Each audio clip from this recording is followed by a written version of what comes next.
অনেক রোজা ছাড়িছি, মিশে মাত মাতিছি, দুঃখুদি লাগাইছি, দুধ খাইছি, মদ খাইছি, রিনা করছি। আল্লাহ আল্লাহ, অশ্লীলতার মধ্যে আমার জীবনটারে অতিবাহিত করছি। আমি গুনাহগার, তোমার নাম গফফার। আমার জীবনের গুনাহসমূহ তুমি মওলায় মাফ করিয়া দে।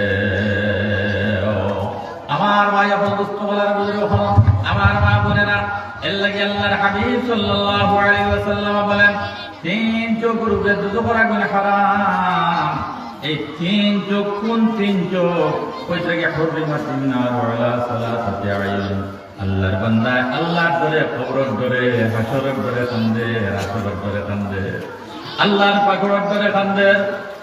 আল্লাহর বান্দা দুনিয়াত মা মারা গেছেন খান্দের, বাবা মারা গেছেন খান্দের, ভাই মারা গেছেন খান্দের, অভাবর জিন্দগি পড়ে গেছে খান্দের, আওলাদে পেরেশানি দিতরা খান্দের।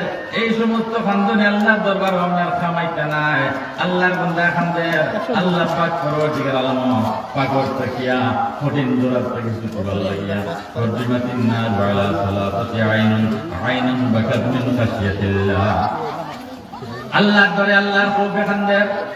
আমার ভাইয়া বন্ধুত্ব বলার বুঝলো হল, ও যে চোখকে আল্লাহর ধরে আল্লাহর কৌফে খান্দিব, এক ফোঁটা চোখের পানি জমিনের মধ্যে ছড়িব, চোখের পানি ফোটায় ফোঁটা পাইয়া গিয়া মাটি করতে দেরি হইব।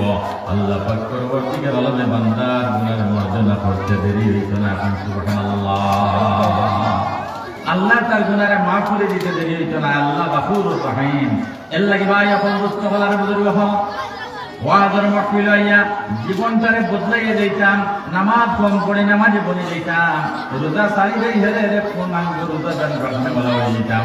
সুদর গর্জিত কারবার করে যাই, সুদর কারবারকে বর্জন করে দিতাম। আল্লাহ পাক পরওয়ারদিগার আলম ওয়া মিন দাব্বাতিন ফিল আরদ ইল্লা আলাল্লাহি রিজকুহা।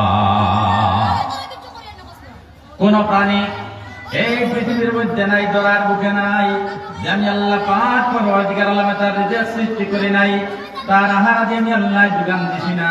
তার জন্মের 40 দিন পূর্বে আমরা রব্বুল আলামিনের প্রতি বান্দা বান্দি তোমার রিজিকের ব্যবস্থা আমি আল্লাহ পাক পরওয়ারদিগার আলমে আমি করে লইছি। মান ইয়াত্তাকিল্লাহ ইয়াজআল লাহু মাখরাজা ওয়া ইয়ারযুকুহু মিন হাইসু লা ইয়াহতাসিব। আল্লাহ পাক পরওয়ারদিগার আলমে কইরা, বান্দারে তুই যে আপনার দুনিয়ার চাকচিক্য ছড়িয়া, রূপ লাবণ্যর মধ্যে পড়িয়া, দুনিয়ার মহব্বতের মধ্যে পড়িয়া আমি আল্লাহরে ভুলে গেছ। আমি আল্লাহরে ফাউরি লইছ, স্রষ্টারে ফাউরি লইছ, সৃষ্টিকর্তারে ফাউরি লইছ। যে আমি আল্লাহ যে তোরে দুনিয়ার জমিনে পয়দা করছি, তোরে বানাইছি, গড়েছি, এই নাই তো স্মরণের মধ্যে নাই।